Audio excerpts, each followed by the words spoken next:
We are waiting for the 7th of January. And you swear President Mahama in say China. The country is going to begin its transformation. In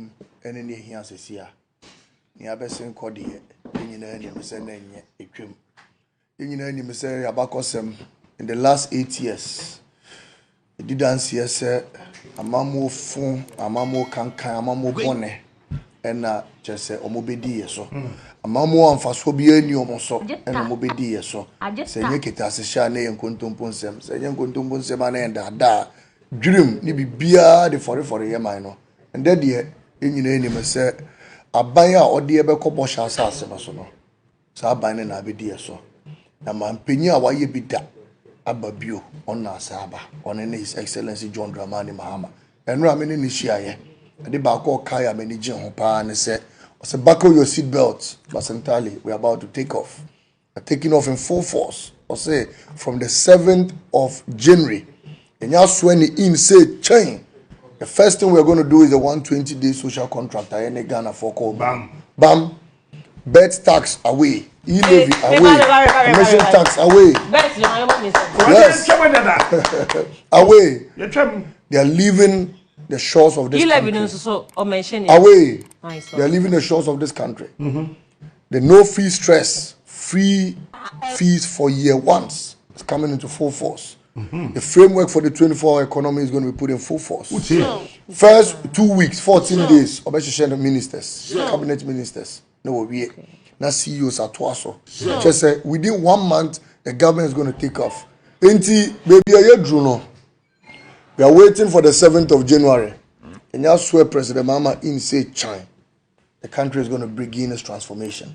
Send your musia gumino, send your musia semino, yan shasi and tema yedo. So we must start early. And I have told them that I don't want a government of blame game. Yempe me, Deputy National Communications Officer.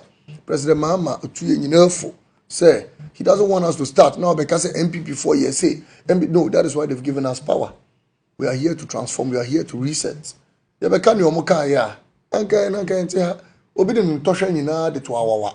Say ye wini aye be gina ntosha de ko. Ntosha de. Justice. Ntosha. Nshwa. Obi say ye wini abe gina shwa nko. Obi say wini aye mpaje ntu no mu. Ye hye no. Obi say na sorry ye hye sorry. Bernard champion do bi bia say omo fa to me hye yansa. Wo Bernard champion ni ana wo ye e wo US Army ni sobolo no a. Now we are kitchen chef. Unko ntoko mu da. Me too for say send your to me sitia no. On the 7th of December, to me eko shega eko diga na fonsem. Ghana for na kire nyom de to me ba no. In this moment say yan fa to me mamon de yan fa to me mamon china. One swearing in our president, current president, at the sword na be share the next president and sada. No. At swearing in the Chief Justice swears the president in. The former president does not give power out. Ghanaians give power. And the Chief Justice swears the president in. In the year to omo for say, 2 minutes free munsem, a could dig Ghana for some, na Ghana for this 2 minutes share and some. Omo caso mon penende, omo penechina, and there, miniaba, a heneati. This is the fastest conceding. Man penny new penny the children in new guas say. A dear chin ya obejinal have handed over power. No, don't hand over. Hold on to power. Where is power? Nga 2 minutes was asanga wukra. 2 minutes could dig Ghana for some until no be in the same one upano. No one say 2 minutes friend and some. And ra, I know don't pray. Kasana numu JJJJ Parliament. Ya mamu 2 minutes there, mamu chana.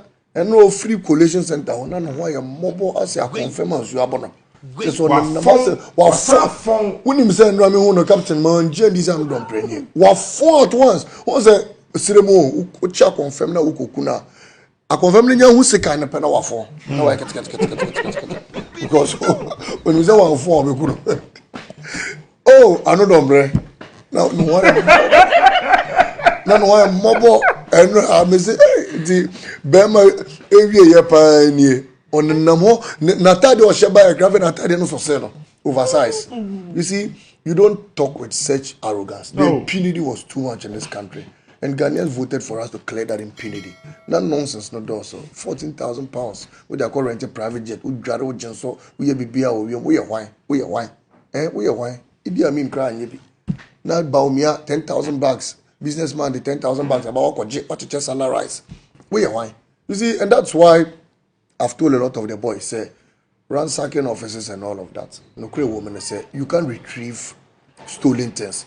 10,000 bucks about me, I call J report. No say, what dear we into ransacking if you ground. We have to put him in a witness box and force him to vomit the money out. Not the other. NPP force so at CSC Chrome and Omudi Yamrasem. And right, a chibi to Senya West, the communication officer Cassius, and a cochi. Omuya, no movia, Iron Ross, agenda 111. The NPP for no Gasa Drum penny for no. Into what CSC Chrome no Mangasa Brom penny for no. And yet NDC never jump penny for now. I'm sure you better do 7 grana NPP for now, so go for because I'm back 2017. Some mature men here or Mudin Yamrasem, or more judge. A free court, pregnant judge, a bonutieti and yem, or one abronia mwasa diako institutions or mokobo penny for no. And rag an open story, Ninja my elite and I say, your friend is a rante be called Habo. Na membrana menon becasa, and I may find a motor to come to me the motor nearby. Me find a motor, me go do or me shem rante, no me who be a. Me be some say, and I'm more wamo, so patron jaye, a party asem, ye NPP 4. Na ye kopot hoko buy and penny for no esan so mo wiaye na me say in the sadia ma me me kwaye na me the bedroom studio ha nti you see all around I'm grateful say Ghana for the Wontumi ashensa. It's a lesson to all of us as politicians. Captain, those days are you say oh try last minute now the bro or the mo or the oil or the sika be show mo sa no mo to ama no twem those days are on platform so oh see if you me oh, sis, a trim or do the car, Bema. Yes, a trim or the former fast year, no mammy. Ghanaians want to hear policy, but you know, when you might tell them how you're going to transform their lives, we're going to give you jobs. Mabunu, Omo, Chrome, Hamrant, and Mabawado. Adebako pen or mope. Ninja me associate more with the youth is that I understand our challenges. Every young person in this country wants to finish school. Get a job, make mama proud, make dada proud, and get his family finished. So we are politicians now with 3,000 cars and fan home. So with me money, Juba money here, Emma sitting in Mugumana, who pay a private jet and fan home. But Uma Umiano, Uma Commodeno, or the mobile money car, or the quick loan car, or be the quick credit car. Now sorry, a bicycle 58 million. Now they are common national cathedral more to hold. Catapult, more the signboard at once, more appointed CEO, Mutuanaka. Now no intercepted bank statement of National Cathedral. It was CEO, or deputy CEO. Our Mutuanaka 28,000 Ghana cedis every month. We are why Dr. Sion was there. Obey them one time. Chinia, Sesala East. Contractor was with the mark contractor for more year. What could create our company, a friend about what we say. And I would do 8 1 year and our driver, hire directors. And I'm going to mobilization 30%. What this can in our quite no so money. Obey them. I was an Amajide, go to Australia for Koye. You become one summer, also constituency, say, I feel the Nipa called US, who the Nipa over by after 7 December. A health minister, COVID-19 in Drew, also talk COVID-19 in Draba, who expanded from $10 to $19. Yekokaya was one general, Nanado say, health minister, Bre, and Yeshe, say Yaba, obey them.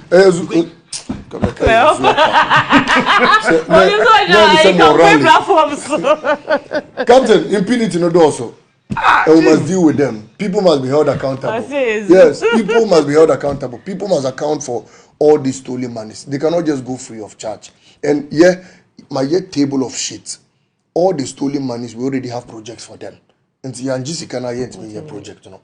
Sesiano, Jessica na need acquire project, you know. So it is incumbent on us to retrieve all the stolen cash and earn salaries or margin. Any 10% need piano, they have to cough it out. On this canaba, need acquire all the projects say. And the captain. Malik Basintale says, "Scan mind to me and retrieve." It means that a Juman in Punto be a somewhere no Munyana. No, Sikana be retrieving has nothing to do with our manifesto. And then your friend of special projects. Until we call it the oral projects. What you say? Your projects are friend of oral projects. Internally, a Jessica ne a ceremony Jessica ye. Send ye you being Kase Muko Jessica no die. Into a Jessica ne is school than a trust school than oral projects. A Jessica ne there to see hospital ne a oral projects. Captain, what you say? Say he pick a buy. Into oral beba. Into oral beba. Into yesisi sana it minya be 100 oral schools, 100 oral hospitals, oral roads. People will stop impunity and corruption will stop in this country because media kitas is any project there. Yeah, dear me trick here or maybe are singing. Ade. If you was massa. Bisa what now you interview no. Well, me na me your campaign maybe. With that now we expect mobile winning this year elections and with senior Nipadodo margin, were you surprised? I wasn't. Okay. In fact, to a larger extent, margin and me say menyana manya. Oh, okay. Yeah, because we were expecting not you say Bawumia to be 40%. Into 41 1 year, and we still don't understand that. Okay. Yes, Bawumia campaign. When next month I say no. Captain, Bawumia should not have gotten 40%. No. Okay. Only message.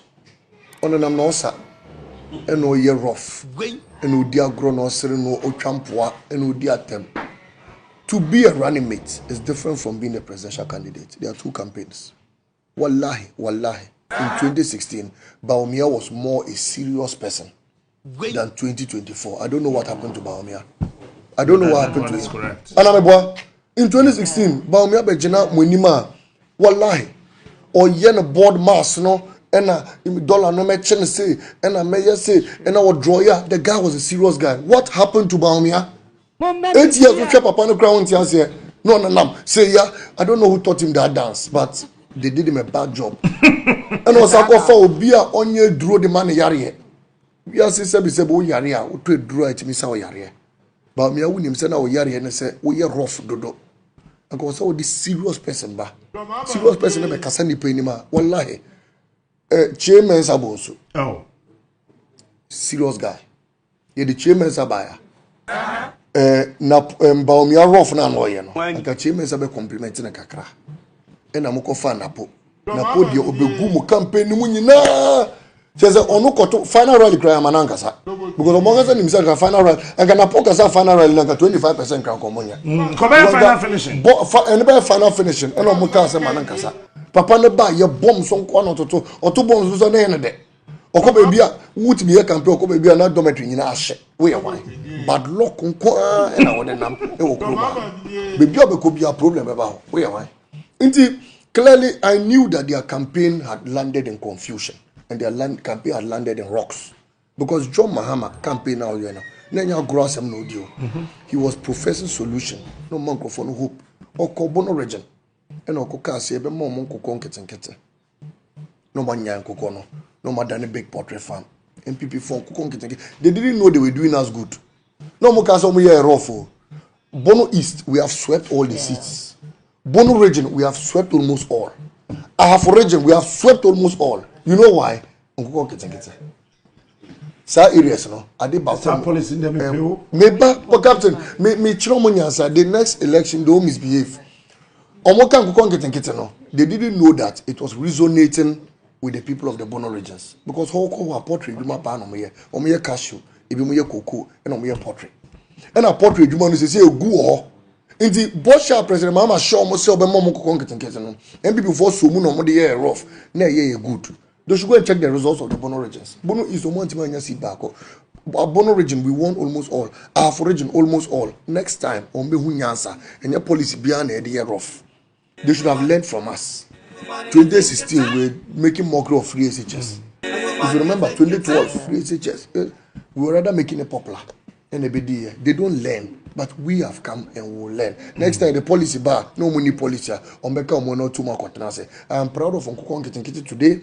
I'm proud of it tomorrow, and we implement Nkukon Kitinkiti so that Kosoa bo beba form, Akoko bo beba form. Yen na sitting umbego ama yen na Ghana fana to my boyfriend. GH, Mame, enyum na size the nina, what on my day, Kuna on Nkwa tribunal. My friend say Ampong boy. Well, Sasa Nkwa Mabe you see now cousin them. Not a body to them. See what they say, you know.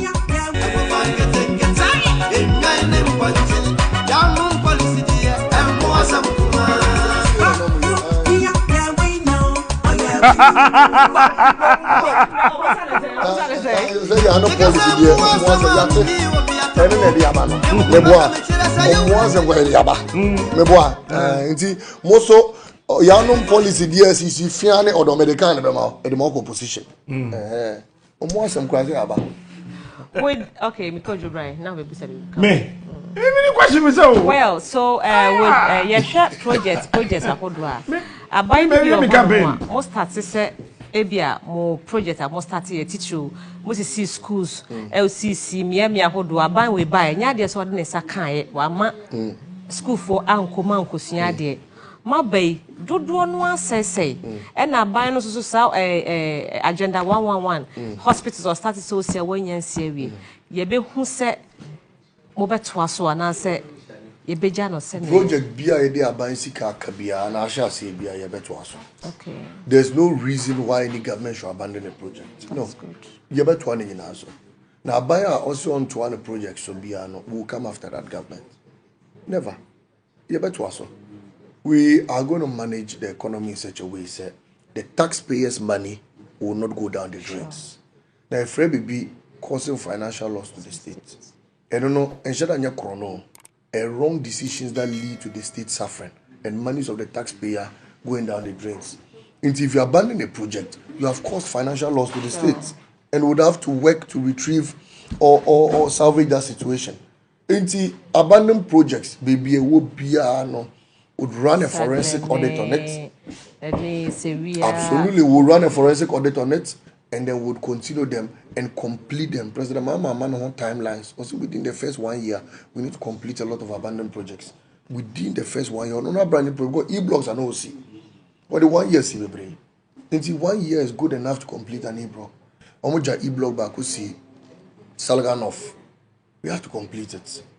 Because you see foundation, you have mobilization, we can't abandon the money. Sure. You just see one idea, you have to complete it. Until Agenda 111 was a day almost started here. That framework was even our framework. From 2016, we had a plan to build many hospitals. And they came and they are doing it. We'll continue. Anyone, yes, here, a Kosoa shas here, hereby be complete here. President Mahama at time was brought Kosoa to come and commission it. And they respected him for that. Meboa, projects that were begun by NPP, there's nothing wrong with completing, if indeed they began it, and inviting them. We are not as wicked as them. We are not as wicked as Omoba, Mama projects, we don't do that. The NDC will respect everybody and will do what is supposed to be done to everybody. Because Ghana for the hereby, no, the hereby say, Yembe you are free, how are you, woman? Uncle Moon be Papa or NPP more, come and this some of the Baba. They've passed a verdict on NPP. Say NPP a party bonnet, a dangerous party, and it's dangerous to our democracy. Ghana for Nyaya, and the NPP for Mumbi Dia Subioma. So we must prove ourselves. And if we prove ourselves, the NPP will never come into office again. And that party will be collapsed. Because party, you know, what the Omoba say, Omobomai, Gumai, almost say BPR. And we don't need to let them bring us back again, right? And now I'm here, Honorable Ahen, Subin MP. Subin MP, Eugene Bibi, Eugene MP. Or say the Ekere MPP have taken us 40 years back. Omankasa MP. Or say they've taken us 40 years back.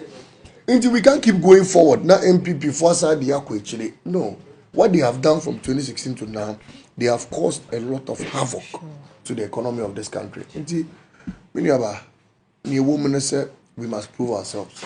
We must work for the people of this country and we must transform the economy. Yes, I'm Me Malik Basintale, many youth for the youth, I love the youth. I know our challenges. I want to be proud to come out again and campaign for the NDC.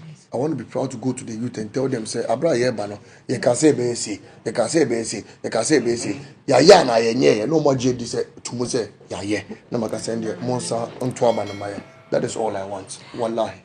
That's it. So, Sagleme issues. Someone says in the state, you are told their man crown.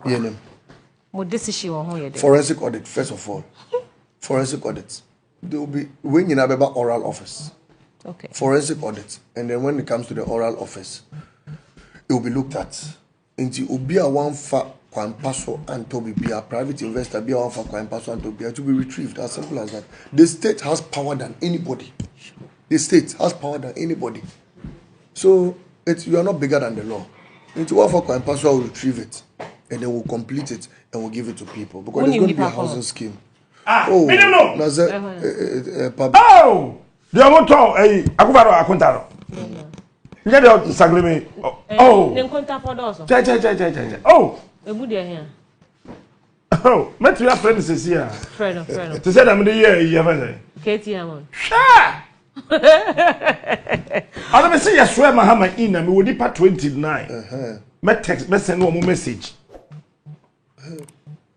Depart 29. So they should get ready. Oh, yes, get ready. Because me kai TV so transfer Emma warning say whoever only more than sika betono. Oh. Mahama ba. Odo jai. Suti ben kasamre. Me de me ni mototwi, me nu ni mototwi. So do no two adam atrebo to the church. Na ye ko ye ba o. Yes, simple. Na ye de waba. We second independence oh. Yes. A second independence. And Ghana for me catch you. Say ya ye woman. Sike biye ni ho. Sike anka say de be ye adwuma no. Ebi ni ho. There's no money. There is no money. When I say no money, there's no money. Ade ma me bufu ye kese pa no. Hwe say ya me no ka say. Adriani omo ye wo Jubilee House. Ko Jubilee House na. Ye ka. Samia ukuyere. Samia ukune yere ne clean Jubilee House. Ye ntua de ka because sika ni ho. Samia ukuyere na cleaning contract wo Jubilee House. Ono na ne dia. Samia ukuyere ye ntua de ka. Na clean clean Jubilee House ye nya sika ntua de ka. Na so ukuro bridge. Wey bibini au. Yen bisa Samia uku ono na yere ne clean ho. Ono asososo o said NLA. The twin try, if you wouldn't say a quiet contractors are a work Ghana a year quiet from 2023 June. Besi and then one the contractor Momu na Besi in Chomaka. From June 2023. Besi ne Yentia contractor Biaka. That's a fact. And that is a total of 3.8 billion US dollars. Yeah. That is how much a car ye jawo wrote nkwaa. $3.8 billion. And on that Cocoa bought the car almost $1 billion. And also that and the Biami Busano who said, Inti Obian Casamobi and the deal, Mimi Tiffy hay. Ye pun showa, Obio Hoba show no snow qua. Obechemska, and on the magic. Cause me sorry how much ba. Me say no man ka ho. I'm a reminisce. No, magic. Another doctor do or see what TV so what bre. No was send me 1,000. Momo. Oh, the magic. Magic. But say media general advert sika na ye de be hwe me tua me ka tua others ne ka no. Na kwadwo me de me nsa akobum aha me ye. Sike bebrebe ba NPP nsem no ho Ghana mo dem se munya abotre me yeso me ma ye campaign ti me pese me kasa biom Fellow Ghanaians. Me na me ye campaign proper bi se fia na je bi ka chen se fi the aka last campaign we dey wi ne enko Wey the ria se state institution bi adeka the Jubilee House na akwa na otwe Jubilee House toilet no ye ntu anka Ayama nti se ayama no nkotwen. Toilet omo ne wo Jubilee House kura. Nipo otwen edua ne kanti. Se ayama so ontwen. And sika bebrebe no Paris ne dey dey. Evia on dey dey. Omo dey see. Tell them now can say for politank mu for is good too. Gabi the mojengos the munya wherever. I dey wo. Je boy brother Malik hu. Me shia ohene kase bi pa me shia no. O se captain na me say na. O se wunti de bia me konkondwe fia. Me gu nsase Mahama wini election we. Cause won kwa de Mahama wini a wawu. Dem so me Many Kevin Taylor can also Kevin Taylor on Tikrom. On one tear. Bawumia. No. If you I buy we kokra iPads. Almost 200,000 iPads. What about it? I'm going to check my guess. Yes. Yeah, Dada. I'm going to cry through Facebook and a cast. Yes. I'm going to go about Troy. I'm going to body input. Eva Mensana, son friend of Director of Budget, our Ministry of Finance. Olodi articulators in sewing machines, hair dryers, den. What do you want to call it? Let me do the me try cards and numbers in Director of Finance, Director of Budget, or Ministry of Finance, or ma so pa or the call Katrina Fekuho. And no more channels, mammy. Baby crow unya asasi kana to ne mano madam do nyame o be kire ke Ministry of Finance do baby no ho ukọ adwuma no pa wote wo saa na ya frɛ wo 500,000 Ghana uni madam de ko di weekend di weekend from Friday to Sunday we are 500,000 Ghana cedis. Wow. Bisa maame no Director of Budget na bisa Katrina Faku Wani. na me monitor omo saa omo ye besere sisa ne yama ni na edi akogo na omo che ese Katrina watu ni fie main gate so she inside na mo kasa mo ye akromfo ase akromfo ha se we timi kohwie won ba bia ye ba ye fi Kumase ba ne yebesa kokofodi abakoye last rally no. Kon kota na wo kwan so. Sene no ano no. Unhwe kota na egu so. Nti uduru ha uhunu tum. Wadu yon se kwan na egu so. Ka faso ba kwa. Ka faso. Dabi dotia na crane no mo compact ye. Mo hwe kota na egu so. Tu ba ho mo maye kwan no. O maye kwan no. Se na kota na hwe. Kota. O maye bi wa boko bi. Any time. You see?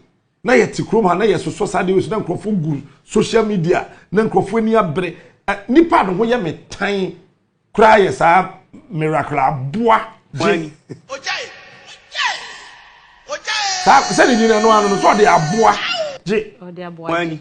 sa aboa je sa kwaro u DDC wa hweso ani wa be na ha obe ye fechire nonsense wo MC na kura na wodin so odi ni yi anke yi wadi Wait. Bibini. Ow. ke yi wadi Bibini ya nipa o. me wo de mesemi ma ye din ma yen so Mahama inimwie yen betina radio ya so TV ya so yen ko ba bia aya na be wo ye be kire mo bosom ye dua mo aburo so Ghana sika na wuwi an sa Peter Mewu obedem me ana mini papa do obedem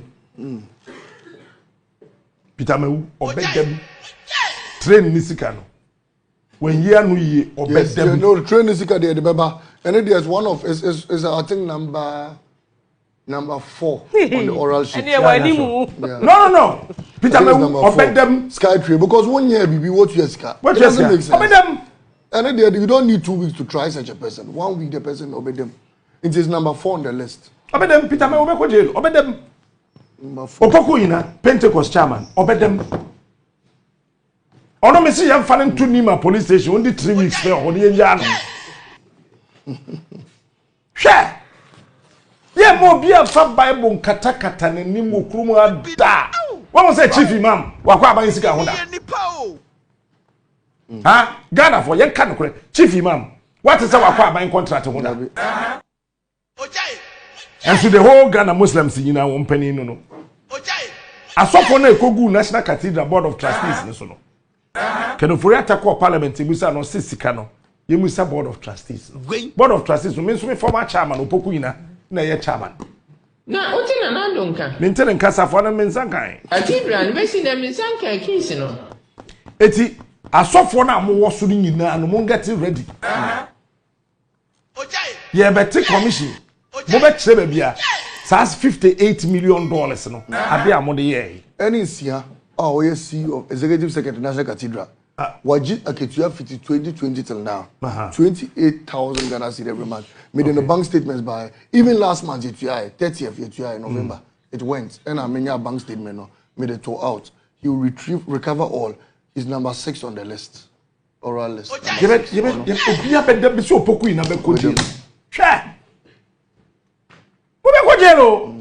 Next time, who walk clerical. We are soft for Brim. What can say, hey, a Ghana and me won't know. Because we are soft for America, won't be Yeska. Yeah. We are soft for Germany, won't be Yeska. Then says will be the soft for Ghana ha. Now, opposite Cincinnati here, and so ye, no, and far. Chairman Opokunyina with so many songs. But Papa, one of these songs Comes into Munya just stand out to me. Who's the name? Jingles. Allow me Did you boy? On also the responsibility, no. Can I go on? Na ya tikroba na Pentecost for emu asofo mpanifo emu ketwa ne ye asoro mayina ne ye sososo ne ye sososo sa na wo wi afisa wo pon asoro ya wo so light wo bi wo pon asoro ya wo fa kwan so na kofi na wo wi a wasan ya kukudura be ka kire me say aban nye kwan na opoku ina kwotena $58 million so we dey tutokuru Bang kenye. And now, once I'm so for back, we so after me, Captain. Now, say, Apostle, meet you. On say, ye boy, and home by. Now, say, hey, Papa, Casa meet you. Money. Sina, the air corner, a sorry no. Sorry, Yamia, sorry. Yamia, sorry. Yamin Crawford, dear, sorry, name. I said the Bible not canon.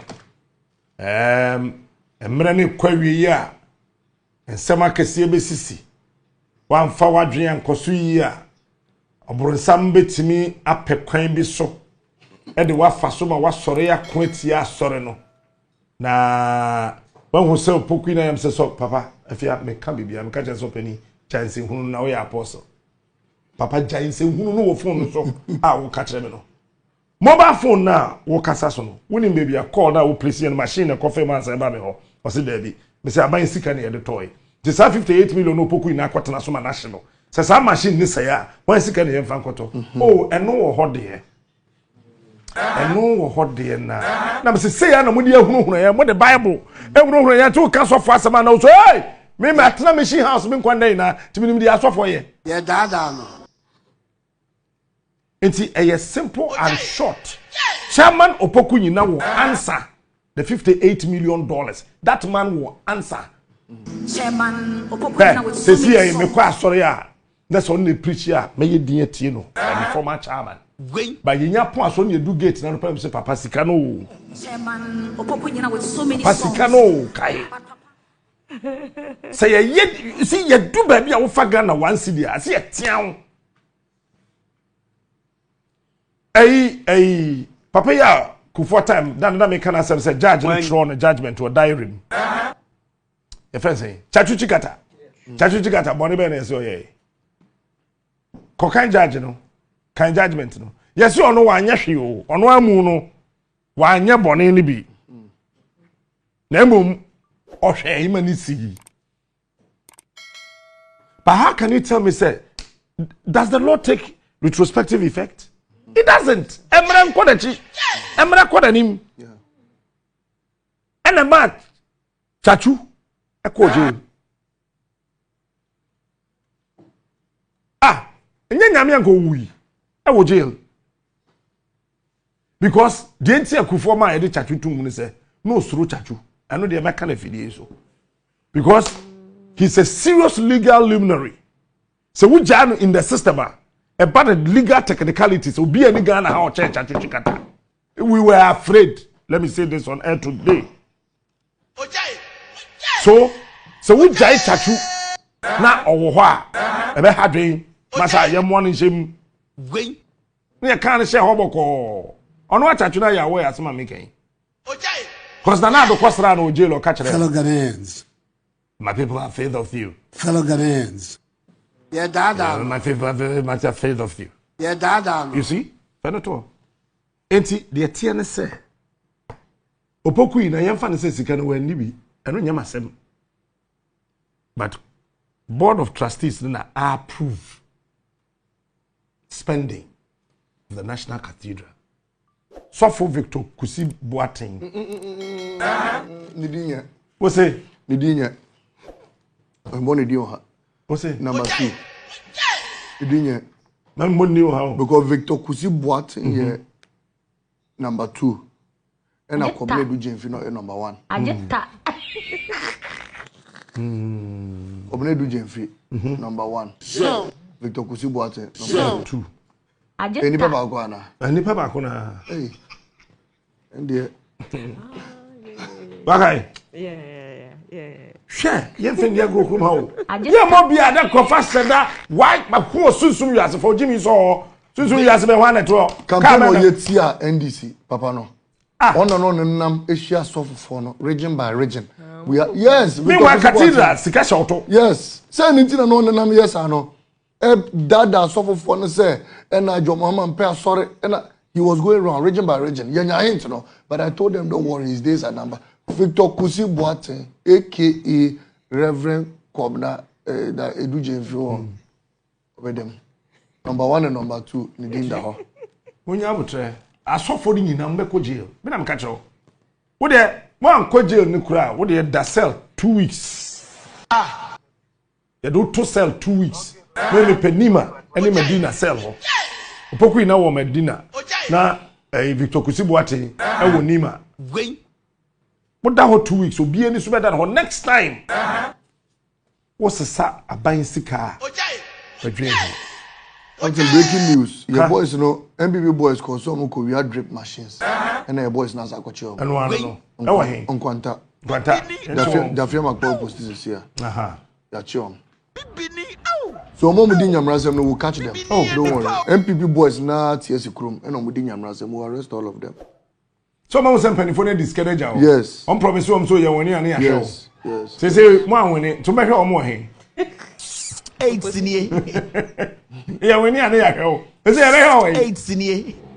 Kenyans asem Ghana youth abonte. Obi nsuo say, galamsey say nsuo. Ye koye demonstration, mo se match ye. Me say that day no nyame na. E ma me delay wa ha. Me kasa me kope, na me sa twene God so there be commercial interview. Oh, me kasa me kope. Me ye ready some me kwa say o ya chewo. Wait. Me dey commercial that catch police for so mo bin prepare me. Na ya che ye. Na nipa da o tu galamsey no Wontumi. Why na no pofe se funu. Na onu tu galamsey say nsuo. Janchela. I decree and declare. Pajimi so. Dr. Alanji Bawumia will win. Who born dog? Who born dog? Finally, Captain. Finally, now. Finally, you better Ghana for you now. Say, you better must say, Munya Rashemo emu. You better must say, Munya GDA ewo emu. Better must say, Mutie yen sempa.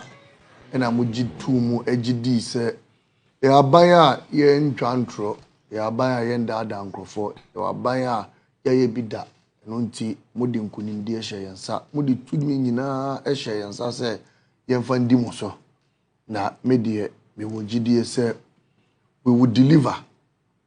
John Dramani Mahama will deliver. Professor Nana Jane will deliver. And in the next 4 years, we shall come back to you again for your mandate. After next 4 years, why ne be dimoso, why ne be say Malik Basintale na position be na woko enye ne here sesia.